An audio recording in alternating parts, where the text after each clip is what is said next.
আমাদের যাতে জনদুর্ভোগ সৃষ্টি না হয় এবং আমরা যাতে সুশৃঙ্খলভাবে আমাদের দাবিটি রাষ্ট্রের নীতি নির্ধারণী পর্যায়ে পৌঁছে দিতে পারি এবং সেটি আমরা সফল হয়েছি।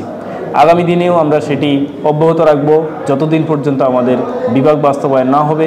বৃহত্তর নোয়াখালীর এই অঞ্চলকে নিয়ে বিভাগ যতদিন পর্যন্ত বাস্তবায়ন না হবে ততদিন পর্যন্ত আমাদের আন্দোলন অব্যাহত থাকবে। এছাড়াও শুধু বিভাগ নয়, আমাদের পরবর্তীতে বিভাগ হওয়ার পরবর্তীতে যে আমাদের ইনফ্রাস্ট্রাকচারাল ডেভেলপমেন্ট আছে, আমাদের বৃহত্তর নোয়াখালীর উন্নয়নকল্পে আমরা কাজ করে যাব ইনশাল্লাহ।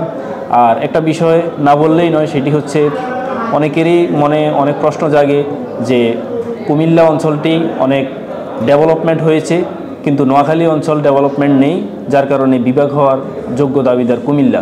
এটিকে আমি যদি একটু যৌক্তিকভাবে যদি তুলে ধরা হয়, সেটি হচ্ছে সাধারণত বিভাগীয় কাঠামো কোনো উন্নয়নশীল জায়গাতে বা উন্নত হয়েছে এমন জায়গাতে নয়, বরং পিছিয়ে পড়া জনগোষ্ঠীকে সামনে নিয়ে আসার জন্য এবং যে অঞ্চলটি উন্নয়নের ছোঁয়া লাগেনি সেই অঞ্চলটিকে উন্নয়ন করার জন্যই এই বিভাগ করা হয়। এছাড়াও প্রশাসনিক বিকেন্দ্রীকরণ ডিসেন্ট্রালাইজেশনের জন্য এটি করা হয়। এটা ইতিপূর্বে বারবার অনেক বক্তা এবং আমাদের অনেক আলোচক এসব বিষয় নিয়ে আলোচনা করেছেন, আমি এটা দীর্ঘ কথা বলছি না।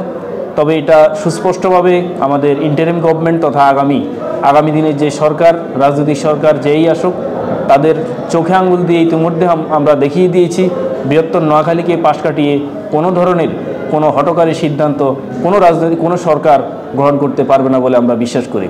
এবং আমরা এও বিশ্বাস করি সরকারের পক্ষ থেকে ওই ধরনের কোনো সিদ্ধান্ত নেওয়ার কোনো চিন্তাভাবনা নেই বলে সেটাও আমরা বিশ্বাস করি, যেহেতু আমরা ইতিমধ্যে সংবাদ মাধ্যমে দেখতে পেয়েছি এই বিভাগীয় কাঠামো গঠনের বিষয়ে সরকার এখনও কোনো সিদ্ধান্ত নিচ্ছে না। সেই জায়গা থেকে আমরা আমাদের এই বিশ্বাসকে সামনে রেখে আগামী দিনে যে কোনো সরকার আসলে যদি বিভাগীয় কাঠামো গঠনের বিষয়ে তারা সিদ্ধান্ত নিতে চায়, সেক্ষেত্রে এই বৃহত্তর নোয়াখালীর এই 3টি জেলার সাথে অবশ্যই মত বিনিময় করে, অবশ্যই গণশুনানি করে বিভাগের বিষয়ে সিদ্ধান্ত নেবেন বলে আমরা বিশ্বাস করি। আজকের এই পর্যন্তই, আমি আর কথা বাড়াবো না। সকলকে ধন্যবাদ।